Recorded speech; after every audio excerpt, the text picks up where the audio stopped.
Hi guys, this is Sarah from South by Texas State, and today I'm talking with Marc Scarpa, who is executive producer and director of Simply New. We're going to talk a little bit about his panel, the VR Live Music Experience. So how are you doing today, Marc?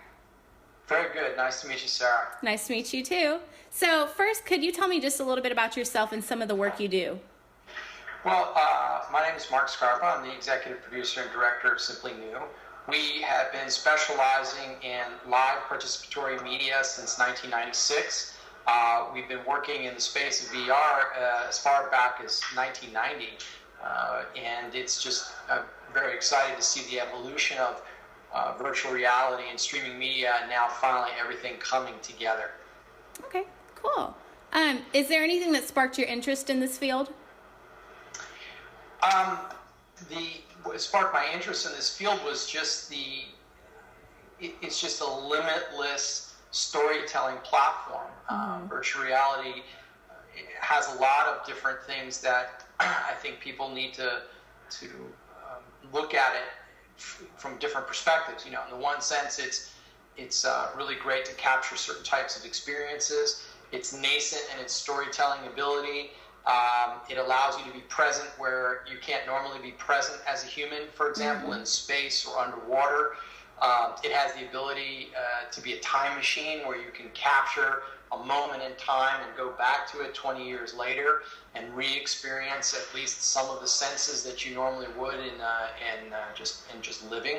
So I think it's when you ask somebody why it captured your attention, it's because it's captured my imagination. It's captured the imagination of tens of millions of people around the world. Yeah, just looking at like a bunch of the panels on the South by website, there's a lot of virtual reality stuff, and I feel like this is kind of the year that it's like, hey, pay attention to virtual reality. It's about to be a big thing. So I'm really excited about all the panels, and I'm really excited about this one specifically. So without revealing too much, could you tell me just a little bit about what the audience can expect to hear or see at this panel? Well, really, I was invited to be on this panel by a good friend and colleague, Ted Cohen, who you'll be speaking with, I'm sure, sometime soon about the panel. He's really shaping what the panel is going to be and where we're going to go with it. That said, obviously we're going to talk about VR and music and how immersive experiences in the concert and festival environment might be an interesting experience to explore for VR consumers. Our background is, again, doing live music. We've been producing live broadcasts online and on TV and mobile and so on for many, many years, about 20 years. So our interest is really to explore what is a VR experience within a music festival or within a music concert context. Right now, you're seeing a lot of very early experiences where you have a camera on stage with the band while they're playing, or in some cases potentially multiple cameras, and that's okay, but there's really not a story element to it. And where can this go? How can you have a shared VR social experience, for example? What are the ways that you might be able to move around the space? Is it a combination of live action VR with also some animation that's built into the experience? So for us, we're really going to talk about the VR in the context of an experience inside a music environment. That's exciting. I was reading some of the description where it was talking about like being on stage during a concert and stuff like that. So that would be something that would be really cool to implement in some VR stuff like that. I think you see a lot of VR experiences where you are on stage now. As I was saying just a minute ago, and it's just, here's a camera and it places you on stage. That's the beginning of all of this, but it's really just a glorified surveillance camera. The panelists, my colleagues on the panelists, or especially myself, want to talk about what can you really do with this technology and how do you push the boundaries of that technology to allow for a true experience for the entire concert. Like, can I go backstage? Can I be playing drums? Can I be looking at the show from the perspective of the artists themselves?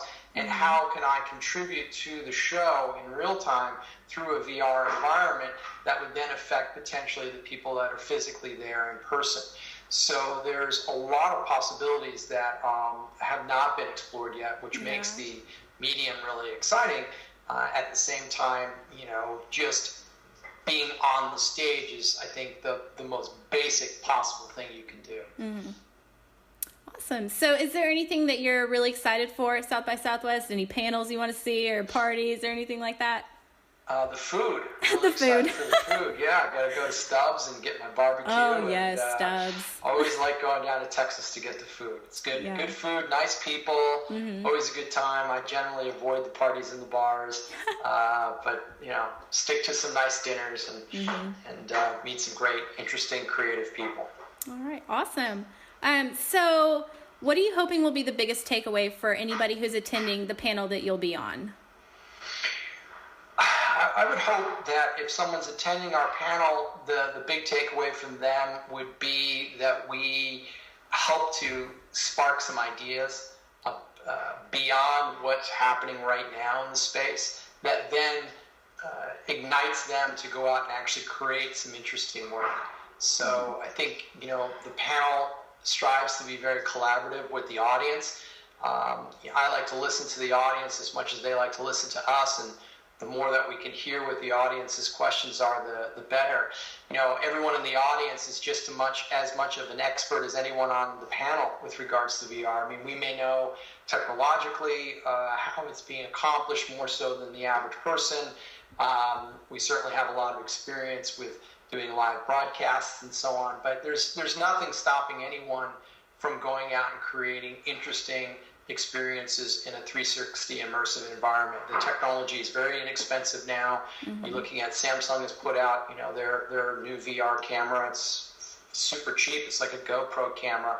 So content creation is really on the level of the consumer already. And you didn't see that in broadcast. Broadcast was really something that was out of reach for consumers for many, many, many, many years in the early days of broadcast video. And now you have broadcast video capabilities in your palm of your hand in your mobile phone. Yeah. So that took 50 some odd years to happen.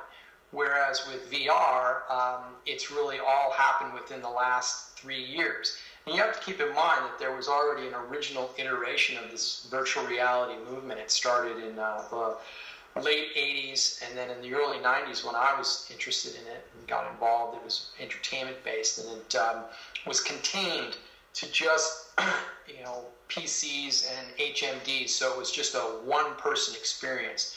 That shared network VR experiences was cost prohibitive at that time. The internet certainly existed, but it didn't have the data capacity on a consumer level that it does now, so it was extremely nascent. Whereas now, again, you can create a VR experience as someone in the audience. You can put that out there. You can get reactions from an audience, and you can create a collaborative VR experience together. So it's very exciting, and I think it's definitely a new medium that's going to empower a whole nother generation of storytellers. So I'm excited to hear what the questions are from the audience, and hopefully our give back is just plain old inspiration and perhaps a kick in the pants to say, go out and do it. Nobody's, nothing's stopping you. Just make it happen. There are no gatekeepers here. Just do it. Awesome. All right. Well, that will conclude the interview with you today. Thank you very much for speaking with me. Sure. We're coming up on exactly 1 week of South by, so I'm excited, and I hope that you're excited too. So I'll definitely be attending your panel, so hopefully we can chat afterwards, and I can ask some really awesome questions during the panel too. Well, if they're anything like the ones you've asked so far, I'm sure they'll be great. So I look forward to meeting you in person, Sarah. Thanks for your time. All right. Thank you. All right. Bye-bye. Bye.